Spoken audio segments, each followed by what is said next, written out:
If I asked you to visualize the look of the Star Wars series, you'd probably imagine sharp, angular spaceships, harsh frontier landscapes, white ship interiors, cinnamon buns, rundown rebel bases, and some of the most iconic movie shots ever to be welded onto the minds of the public. In 1977, George Lucas and illustrator Ralph McQuarrie defined what we think of as the default Star Wars aesthetic, and it's a look that has been fully embraced by the Walt Disney Company. Since 2015, they've worked tirelessly to make sure that audiences have a deep-rooted visual association between Star Wars and gray. Yet at odds with the brand standards mandated by the corporate executives, there is one essential film in this series that will forever clash against this established aesthetic.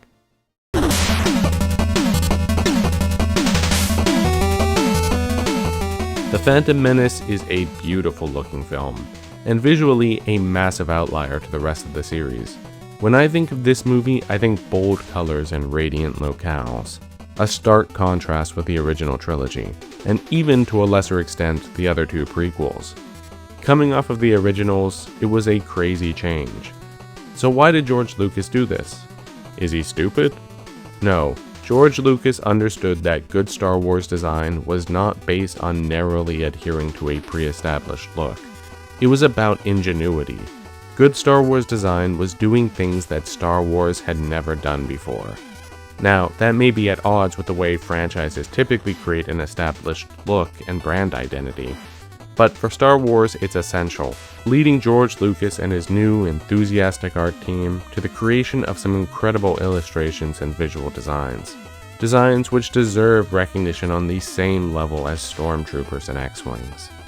And I think looking at it in greater detail shows that. Starting with the movie's principal location, Naboo. A lush, forested planet with open green plains and a seemingly perpetual blue sky. A stark contrast with the barren frontier landscapes of the original trilogy, the capital Theed is an opulent city with Venetian-style architecture, surrounded by a picturesque Mediterranean landscape. I really love this illustration by lead design director on the film Doug Chiang. The colors and waterfalls taking inspiration from the illustration work of Maxfield Parrish, a source of inspiration Chiang was initially not expecting to draw from. Hired in 1995, Chiang was a big fan of the original trilogy design work by Ralph McQuarrie, and it heavily influenced his portfolio. Chiang recalls, "I trained my whole career to design that, but George said, put all those ideas aside, we're going to start fresh." It was a shock. I felt like I had been studying for the wrong test. Turns out, what he actually needed to be studying was a style known as Art Nouveau. Originating in Europe in the late 19th century, Art Nouveau was a short-lived but highly influential design trend. It's a style defined by its emphasis on organic shapes and curves, highly ornamental patterns, and a general prominence of natural imagery, which you can see all of in Theed, with its dense greenery, winding rivers, and floral colors, with even the inner walls of the palace having these colorful marble patterns built in. But more than just representing natural beauty, the style represented luxury.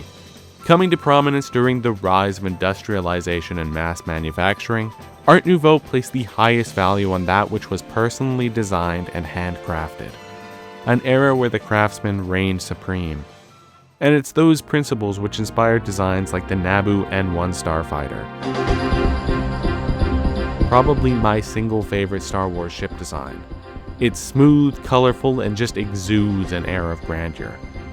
It's such a stylish ship that it almost doesn't look like it should be a military fighter vehicle. And just to give it that added touch of prestige and luxury, they paneled the front ends with chrome.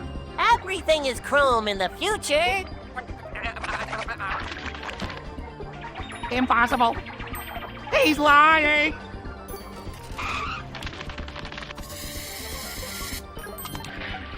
He's right! And with the Naboo Royal Starship, you're not just getting a taste of chrome-flavored honey, you're getting the whole damn beehive. This design, along with the N1, were very heavily inspired by hood ornaments on classic cars, symbols designed to exemplify luxury. And while the N1 and Royal Starship may be a far cry from the very rough and utilitarian look of something like the Y-Wing, It makes perfect sense in the context of a planet like Naboo, a rich and peaceful planet that has the time and money for lavish art. A culture that's mastered the union of art and function.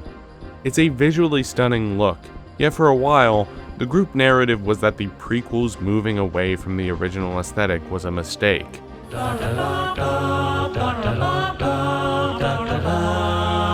Star Wars doesn't happen in the city. It doesn't happen in Parliament or in the library. It happens out here. Star Wars beauty isn't clean. It isn't new. It's dirty, gritty, a secondhand world. But I think this was always a pretty shallow argument just on the face of it. Old equals good, new equals bad. In truth, the prequel trilogy should have a different aesthetic from the original trilogy because this is a different era in the Star Wars universe. The original trilogy was the era of the Empire. Its heroes were rebels and scoundrels, operating outside of the establishment in the dirty outskirts of the galaxy. Whereas The Phantom Menace takes place in an era of galaxy-wide liberal democracy and relative peace. Its heroes are peacekeepers and politicians. They are the establishment. So it should look clean and it should take place in the city and the Senate.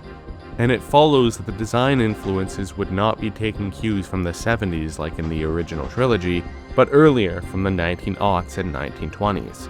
Eras of relative peace and prosperity preceding global conflict, while Attack of the Clones and Revenge of the Sith logically followed suit by taking their design influences more from the bleaker 30s and 40s, just as the world of the films becomes more and more politically hot and violent. The world of Star Wars isn't static. It changes following a logical process. And that's the beauty of George Lucas's creative process. It's that perfect mixture of creative and analytical thinking. A great example is on the opposite side of Naboo with the Gungans. The approach to the underwater Gungan city, Otoh Gunga, is one of the most memorable visual moments of the film. Described by George to his team as a glowing chandelier underwater, the team then refined and brought the idea to life using real-world reference points. Map painter Brian Flora claims he was inspired by old photos of nighttime lights in Paris. And while I can't find a direct reference, the city reminds me a lot of the lamps on the Pont Alexander III bridge, capturing the alien but mesmerizing impression they were looking for, a light hauntingly out of place in the dark barren waters surrounding it. And it isn't just solely a cool visual idea, it also has a lot of lore behind it. Early on, George explained to the team how the Gungans' technology came from plasma they mined from the Earth. The raw plasma powers the city, while its extract was mixed with other materials to create the gooey membrane protecting it. And at the end of the film, the Gungans bust out plasma force fields and raw encased plasma as weapons. As special effects artist Dennis Muren noted, George does that with so many things. Everything has that sort of history to it. They're not just neat ideas, they're logical ideas. And this makes it so there's a seamless continuity to everything. By the time you get to plasma bombs and force fields late in the movie, it doesn't feel odd or left field because the audience has already been primed to associate the Gungans with this particular tech. And Lucas has a real knack for communicating things in an unspoken way like this. Like the subtle ways in which Theed and Otoh Gunga mirror and contrast one another. We associate Theed with the daytime, under scenic blue skies, a city standing tall atop rocky cliffs and rivers, whereas the Gungan city is submerged underneath the water, floating mysteriously in darkness below the cliffs. It's literally day and night. Yet, in spite of their obvious visual and technological differences, they both adhere to the same Art Nouveau principles, with Otoh Gunga's dark, earthy colors and rounded, organic contours.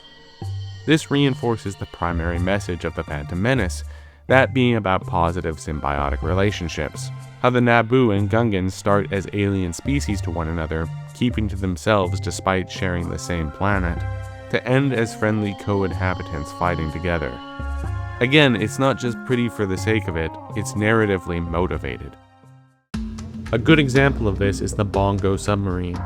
It has a similarly smooth and curvaceous shape as the N1 starfighter, but while the N1 looks very man-made, the Bongo resembles natural sea life, being sort of a half squid, half manta type thing. It's really slick and has its own sort of Art Nouveau beauty to it. It's just a shame we only get to see it for this one sequence. Which is the tragedy that Doug Chiang often touches upon. During this sequence, you have all these super cool sea monster designs, each as interesting as the last, but they all seem to leave just as quickly as they appear. My favorite of them was always the bigger fish herself, the Sando Aqua Monster. I've always loved those creepy drawings where you see a boat on the surface of the water and some nightmarishly large creature beneath it, and I think the sheer scale of the Sando helped inspire that in me as a kid. According to creature designer Terryl Whitlatch, the Sando was originally going to have much larger eyes, but these were shrunken down to help better emphasize the sheer size of the thing. She also gave it a more anthropomorphic body structure and sort of panther-like facial features to signal to the audience that this was a smarter creature than the other fish, befitting its top spot on the food chain. And all this thought and work for something that only got like 20 seconds of screen time. And there are so many cool and equally interesting things that barely get 10. But then on the other end of the spectrum, you get stuff that ends up becoming a staple of the series, getting used till the end of time. Like Stormtroopers before, the battle droids became the cornerstone enemy of the prequel era. And the thing I always liked about the droids is how weak their slender and straw-like physique is. While Stormtroopers were superficially intimidating, they only maintained that menacing presence for like the first 5 minutes of the series, before devolving into becoming complete Goombas. The droids' design, on the other hand, leaned into their status as jobbers. But it wasn't always going to be that way. The droids were actually the first design to be worked on for the film by Doug Chiang, the first hire. And despite being told to put all of his original trilogy-esque ideas away, he stuck to his first instinct and started drawing what were essentially stormtroopers, but robotic. It was only with George's repeated insistence that they moved away from that. Very far away, actually, as Chiang would end up using African sculptures of all things as his chief inspiration for the battle droids, something completely outside of the existing series aesthetic at that time, though there was still some underlying connective tissue, as the battle droid's skeletal appearance was inspired by the skeleton-like black and white appearance of the stormtroopers. But it's cliche to think about the art direction here as just a battle of old versus new. Really what makes everything here Star Wars, both old and new, is all unified by one of the series' defining principles, which the artists often call the 15-second rule. To quote Lucas, "I can make a decision in 15 seconds. People have to perceive what's going on quickly. We're dealing with things that people have never seen before. So if it's hard to understand what they're holding in their hand or what it's used for, they're thinking about what it is instead of what's going on in the scene." This is why the designs are almost always just accentuated versions of real-world things, why so many of the props are literally just random household objects. As Chiang says, the design principle of this series is to ground everything in reality. 80% of it is real, but George makes it special by adding 20% that takes it into the exotic. The goal was to create eccentric sci-fi designs the audience could still quickly and intuitively understand, making sure the mechanics of the technology can be communicated almost subconsciously. A perfect example is the Droidekas. As a kid, I'd rewatch the opening scene over and over just for them, as they were obviously the coolest enemy. But when you're young, you don't really care about the fine details in movies, so I never remembered what they were actually called. So I just nicknamed them roly-polies. And in retrospect, I always thought this was just a goofy name I invented for them as a kid. But while researching this video, I learned that people actually use the term roly-poly in real life to refer to small pill bugs, which just so happened to be the chief inspiration for the Droidekas. So even as a kid under the age of 10, I was able to make these connections subconsciously. But it's true for everybody. When Doug Chiang designed the Droid C-9979 landing craft, he based its wing design on the double sets of wings that dragonflies have. When George saw it, he gave it the green light, though assuming, incorrectly, it had been inspired by old World War I era biplanes. So by using real-world inspirations, Chiang was inadvertently tapping into forms that were far more universal than just dragonflies. And that's why it works. And though it may not seem like it, that was explicitly the goal when designing the Phantom Menace's most exotic and extravagantly dressed character, Queen Amidala.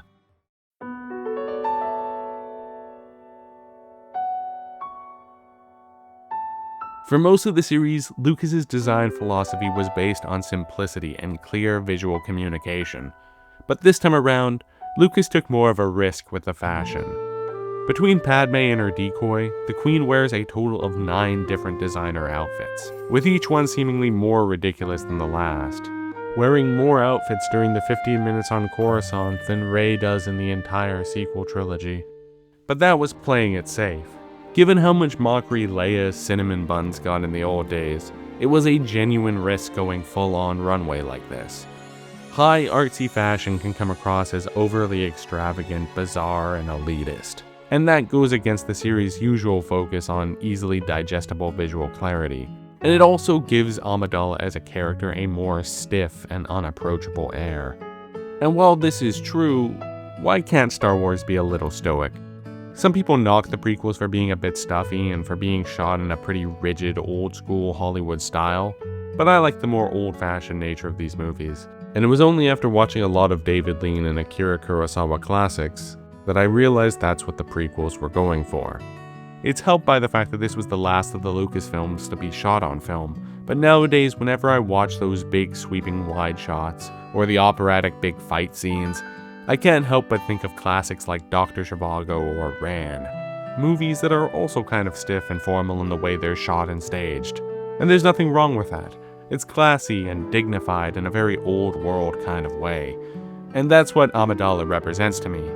It works given her role as a monarch and as a symbolic figure. It also certainly helps that during the scenes where we get to know her character more intimately, she's usually wearing simpler clothing, like the very colorful but much plainer handmaiden outfit. But underneath the extravagance of her outfits, there's still something recognizable about them, which I think is supported by the incredible amount of research illustrator Iain McCaig did into historical fashion, particularly Eastern fashion. Of course, there's the obvious influence of kabuki theater, evident in the white face paint and more kimono-esque dresses, but the references go very deep, like how you can draw a straight line between this costume from the Senate scene and the traditional dresses of Mongolian princesses. Really, it's tapping into a very deep and eclectic well of influences, and there are so many costumes that giving them all the attention they deserve is well out of the scope of this video. And also, you guys put your trust in me. I'm not going to sit here and try to bullshit you into thinking I know anything about historical women's fashion of the Far East. But suffices to say, if it was just about niche references to weird historical fashion, it wouldn't fly. But yet again, the work here highlights the importance of universal ideas. As alluded to before, white face paint isn't just a Japanese thing, it's also a Chinese thing, a European thing, an American thing, etc. As McCaig notes, if it's reappearing in these different places in different times, chances are it's an iconic archetype, something that's part of our collective unconscious. So while a bit more in the artsy for artsy's sake category, Amidala's costumes still tap into universal recognizability. And that's the beauty of Star Wars design. And this is the ugliness of Star Wars design.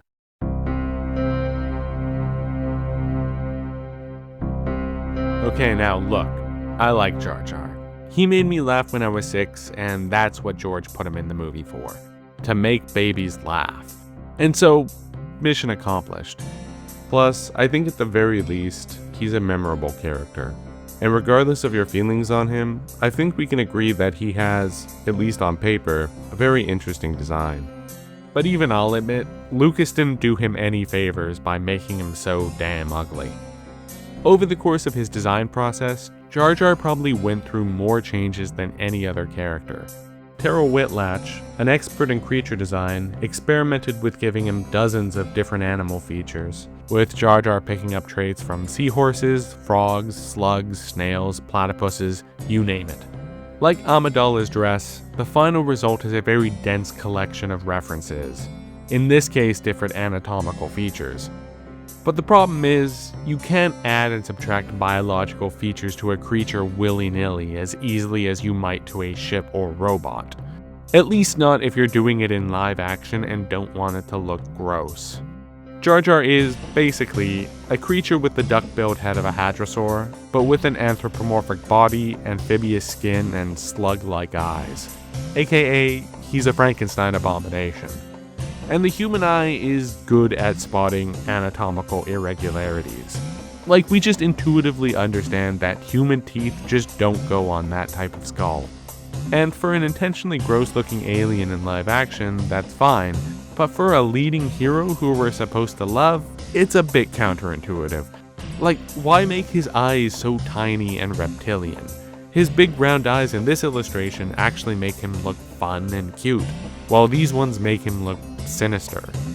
So, between Jar Jar and some of the more Dr. Seussian CG characters, this is the one area where I'll actually concede to haters that, yeah, he may have gone a bit too far in a few places. And look, we all know a lot of the CGI here hasn't aged the best. But let's be fair. For one thing, Phantom Menace had a lot of location filming. The Tunisia exteriors for Tatooine, the Royal Palace in Naples, the sets, etc. Plus there were also the absolutely massive miniatures used for wide shots. These were really impressive, and it's a shame there isn't much live footage of them. But in 1999, I imagine they probably actually wanted the audiences to think this was all CGI. How times have changed. And yeah, there are a lot of not great CGI environments, and a lot of the compositing looks pretty dated, but that just sort of is what it is. It was 1999 and the heavy use of CGI was just the thing in Hollywood. Jar Jar was uncharted territory and a risk, and while the results aren't perfect, it did push Hollywood tech forward. One thing I can say for sure is that without CGI, there is some really cool stuff we wouldn't have gotten, like the really sharp looking Senate room on Coruscant, or this baller ass explosion. I mean, look at it.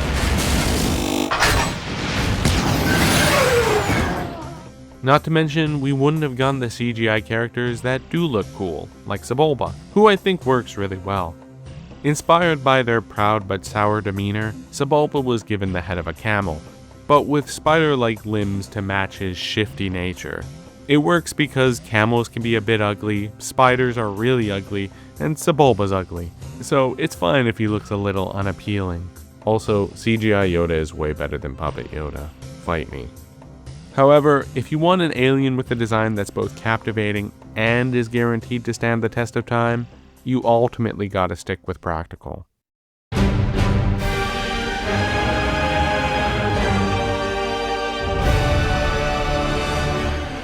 It's no surprise that the coolest and most iconic non-human from Phantom Menace was actually just a flesh and blood actor in makeup. And yeah, Darth Maul is wicked. At this point, I've made a bunch of videos on art direction, and one of the things I've realized is that sometimes visually captivating things speak for themselves. He's a scary looking devil guy who does flips and shit. And there are tons of other designs from the Phantom Menace like the consular cruiser or the pit droids that are just as neato, which I could spend an extra 15 minutes waxing poetic about and talking about how cool they are. But I think their coolness is mostly self-explanatory. What's more interesting is stories that lead to bigger ideas. And the story of Darth Maul's design process highlights something you don't often hear said about Lucas. Despite the common narrative being that George Lucas was a control freak who only surrounded himself with yes-men, Lucas actually gave Iain McCaig next to zero direction for what to do with Maul's design, telling him only, "He's our new Sith Lord." McCaig recalls, "I didn't know if Maul was male or female, an alien, anything. It freaked me out at the beginning that I didn't get much direction. Then I realized that maybe George picked me because he liked my work and wanted me to show him what I thought a Darth Maul might look like." So McCaig was given free reign, because at that time the only real point of reference for a proper Dark Jedi was Darth Vader. McCaig started drawing villains with similar helmeted appearances. But when that led nowhere, he got the idea of Vader instead taking off his mechanical helmet to reveal a face covered in digital circuitry, which was then refined to be just patterned face tattoos. And it was only after this experimentation that McCaig got his first real piece of direction from the initial draft of the script, which described Maul as a vision from your worst nightmare. And working alone in the studio late at night, McCaig got that vision, leading to the first demonic-looking iteration of Maul, which Lucas reportedly took one look at, shrieked, then asked McCaig to give him his second worst nightmare instead. And realizing that Maul should be more of a mythological nightmare than a horror movie villain, McCaig took it in a softer yet still very devil-esque direction, and incorporated the pattern face tattoo motif from earlier, eventually leading to this illustration, showing something close to the Maul that we all know and love. And this is one of my favorite pieces of concept art from the movie. I especially love the dark feathers on Maul's head, how they're strapped into his scalp with wires cutting into his flesh. This was to give him an air of demented beauty, symbolizing the twisted seductive power of the dark side, which was a new idea, as both Vader and Sidious were sad, withered old men come the original trilogy. But here, Maul showed the world a young and newly converted Sith, one still enthralled with his new powers, but yet to reap the consequences of them. It's great foreshadowing to Anakin in Revenge of the Sith. And while the feathers didn't make the cut, they eventually led to his horns, bringing us our beloved final Darth Maul.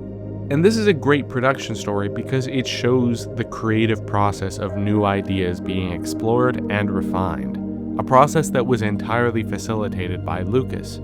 Flying in the face of the narrative that Lucas was a control freak, within the art department he actively tried to draw out original ideas from his people. Quoting McCaig himself, "I've never met a director who empowered and trusted artists as much as George," a sentiment echoed by other lead designers Chiang and Whitlatch. Likewise with actors, Lucas usually gave little direction, casting people who he trusted to naturally embody the character archetypes he was looking for.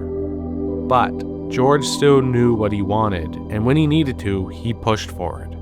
And that will to a vision led to one of the coolest things in Star Wars history.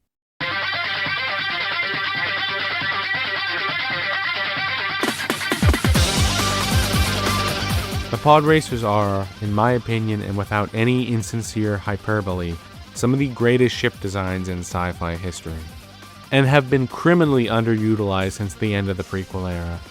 I can't think of anything from this movie that better encapsulates all we've talked about. I mean, first of all, what else even looks like a Podracer outside of Star Wars?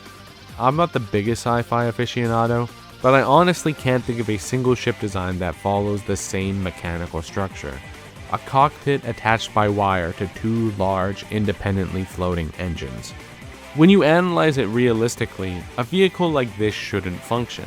It would be completely unruly. Yet in motion on the screen, it makes perfect sense. Why? Because it's based on something we all recognize.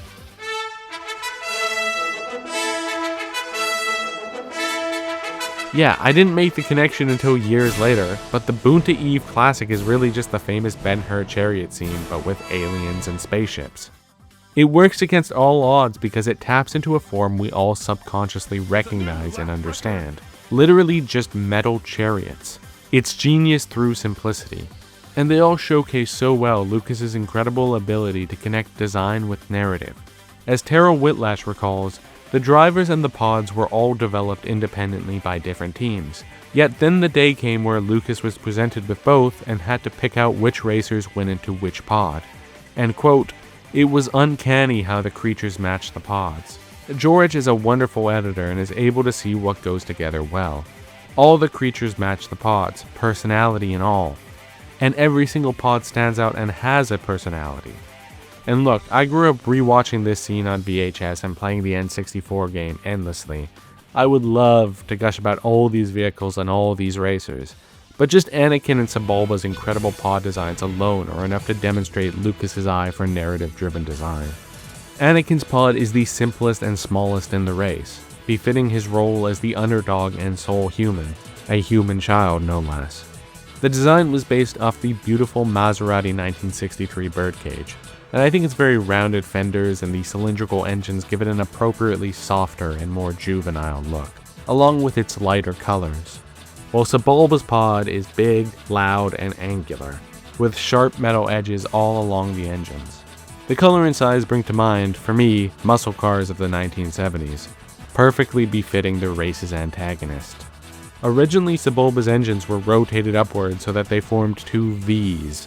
However, taking his first look at the working design model, Lucas simply shifted these engines to the side so that they instead formed a more menacing X configuration.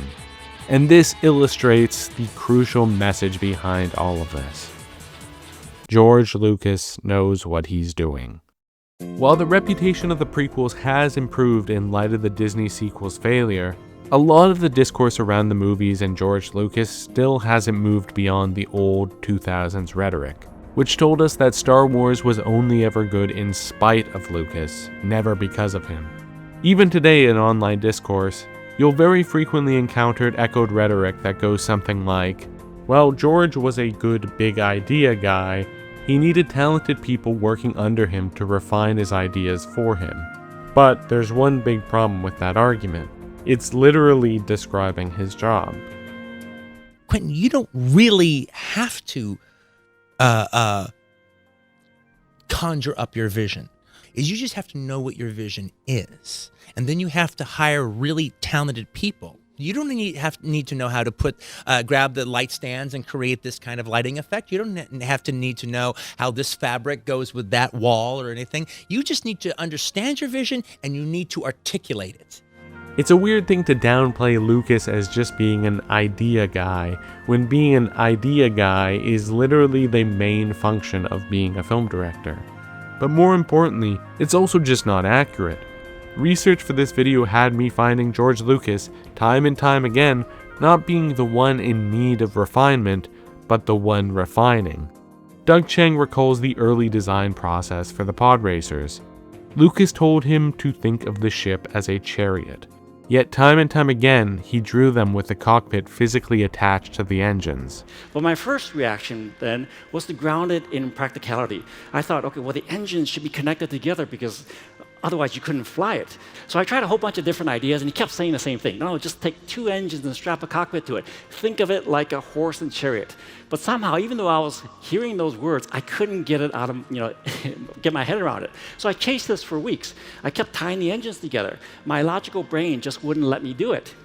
It was only upon visiting the maintenance bay at the San Francisco airport and seeing the giant engines suspended in the air from metal poles that it clicked. And that's the great lesson to learn, is that you don't have to change things that much to make them fantastic.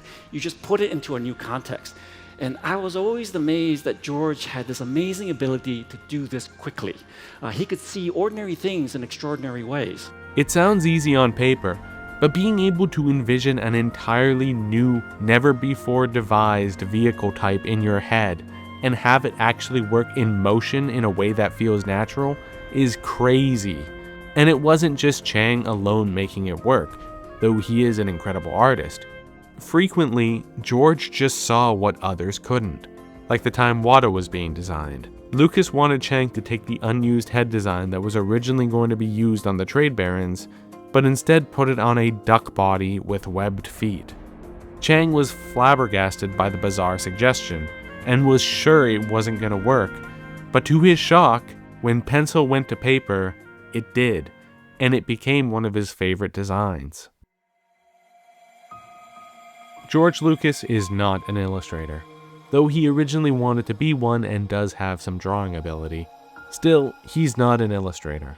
And he needs great artists like Doug Chiang, Terryl Whitlatch, Iain McCaig, and many others to bring his ideas to life on paper, and together they form a symbiotic relationship.